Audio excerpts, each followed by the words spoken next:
흡스대학교 스크박부 조랑말 네모서 포터즈 지원서. 올해 대학생이 된 조랑말 씨. 열심히 대외활동 지원서를 쓰고 있네. 이렇게 열이라는 조랑말 씨는 MZ세대야. 어? 근데 MZ? MZ세대가 도대체 뭐지? MZ세대가 뭐냐고? 내가 알려줄게.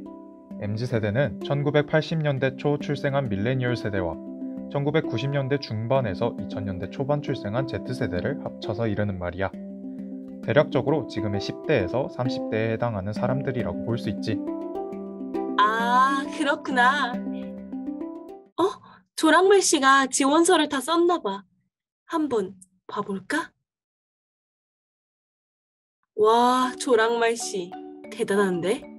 교내 방송국 활동에 동글 동아리, 교내 근로 장학생까지.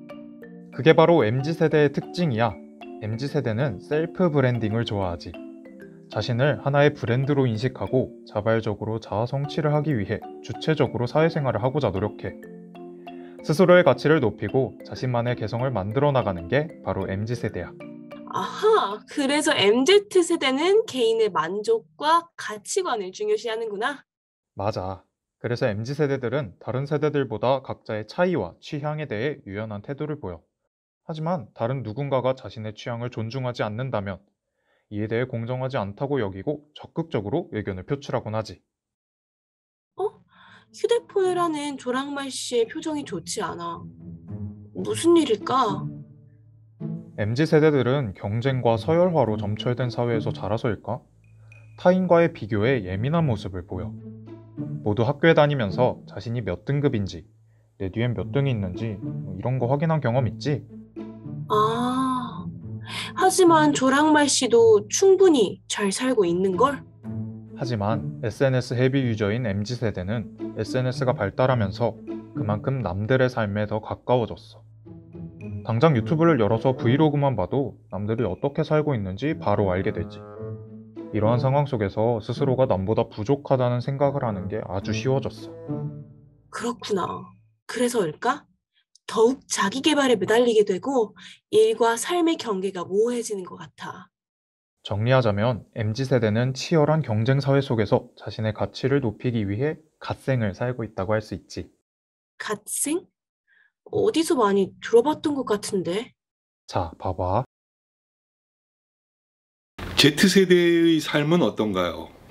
지극히 개인화되어 있고 파편화되어 있는 삶이죠. 모두가 칸막이를 딱 치고 그 속에서 내가 하고자 하는 공부, 내가 하고자 하는 목표만을 달성하는 물질적인 목표를 위해서 또 어떤 성취를 위해서. 자, 그러다 보니까 조금씩 한번 고개를 들고 생각해 보면 나는 열심히 살고 있는데 세상은 여전히 너무 불확실해요. 뭔가 보장되지가 않고 세상의 중심이 내가 아니다 보니까 불안하기도 하고, 그런 파편화된 삶에서 시작되는 불확실성 혹은 불안감이 새로운 생각의 트렌드를 만들어내는 것 같습니다. 제 생각에는 모든 세상의 중심이 이제는 남이 아니고 나인 것 같다 라는 생각, 그 트렌드의 표현인 것 같습니다. 즉 남들이 하니까 공부하고 남들이 가는 곳이니까 가고 하는 게 아니고 내가 중심이 되는 세상을 바라보자 라는 하나의 관점의 전환인 것 같습니다. 따라서 한 걸음 더 나가면은 내가 세상을 사는 수단보다는 내가 사는 목적은 무엇일까, 삶의 목적은 무엇일까, 나는 왜 살아야 되고 무엇을 하면 살아야 될까라는 다분히 어떤 의미에서는 철학적인 질문까지도 담는 것 같습니다. 그런 의미에서 요즘 젊은이들이 추구하는 물질 중심적인 생각, 그것을 한 차원 넘어선 새로운 의미의 물질 이상의 어떤 가치를 찾는 그러한 생각의 트렌드, 그것이 바로 갓생이라고 생각됩니다. 갓생은 본래 아이돌 팬문화에서 유래했습니다. 아이돌에만 빠져있지 말고 자신의 학업, 업무에도 집중해야 한다는 뜻으로 쓰이던 갓생이라는 단어가 SNS에서 유행하며 의미가 확장된 것이죠.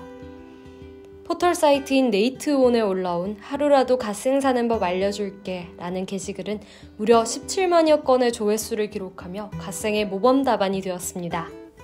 이 갓생이라는 용어는 놀랍게도 코로나 이후에 관심이 증가하면서 트렌드가 되었습니다. 갓생에 대한 관심도를 보여주는 검색량 추이입니다. 2019년부터 2022년인 지금까지도 관심이 꾸준히 증가하고 있죠.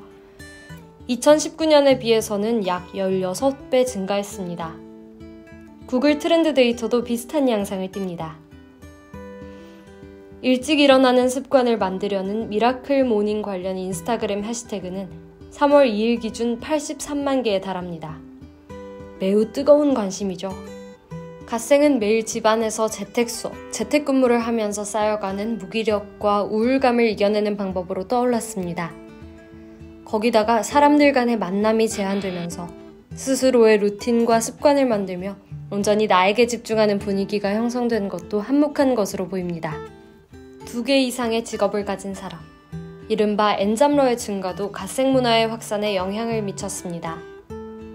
점차 임시직으로 사람을 고용하는 경향이 두드러지는 우리나라에서 이러한 엔잡러들의 수는 자연스레 증가했습니다. 엔잡러들은 시간 관리에 매우 능한 특징이 있으므로 자연스레 갓생을 사는 사람의 수 역시 증가한 것입니다. 미시적으로 보면 갓생 살기는 각자가 주체적으로 선택하는 삶의 방식이지만 거시적으로 보면 갓생을 사는 개인들이 많아지는 것은 예정된 흐름이라고도 할 수 있습니다. 타인을 의식하는 경향이 강한 한국인의 특성상 각자가 자신의 루틴을 세워 실천하면서도 한편으로는 함께 도전하고 도전 결과에 대해 응원받고 싶어 합니다. 이에 따라 갓생 살기는 그저 셀프 인증으로 끝나지 않고 챌린지와 칭찬 스티커 등으로 인증하는 절차를 거쳐 갓생이 작심 하루에 끝나지 않고 지속 가능하도록 합니다. 이러한 배경을 통해 생겨난 갓생은 오늘 당장의 확실한 성취감을 추구하는 것을 목표로 합니다. 하루를 기준으로 계획 주기를 짧게 가져가면서 실현 가능성을 높이는 데 중점을 두죠. 습관과 달리 루틴은 의식적으로 행동 패턴을 만들어 나갈 수 있다는 특징을 가집니다. 갓생 설계의 핵심은 무리하지 않는 자잘한 루틴을 촘촘하게 세우고 실천함으로써 성취감과 뿌듯함을 느끼는 것이라고 볼 수 있습니다. 아, 이제 어디 가서 갓생에 대해 좀 안다고 말하고 다닐 수 있겠는데? 그치? 나도 내가 갓생러인지 한번 알고 싶은데 사람들이 그렇게 말하는 갓생의 조건은 무엇이 있을까? 안 그래도 내가 준비해왔지. 실제 MZ세대 100명을 대상으로 설문조사했을 때 그들이 생각하는 가장 중요한 갓생의 조건 5가지는 건강한 마음 상태, 운동, 자기계발 공부, 규칙적인 수면 시간, 낭비하는 시간이 없는 하루였어. 어디 보자. 이 조건을 다 충족하는 사람이 있어? 당연히 있지. 이화에서 한번 만나볼까?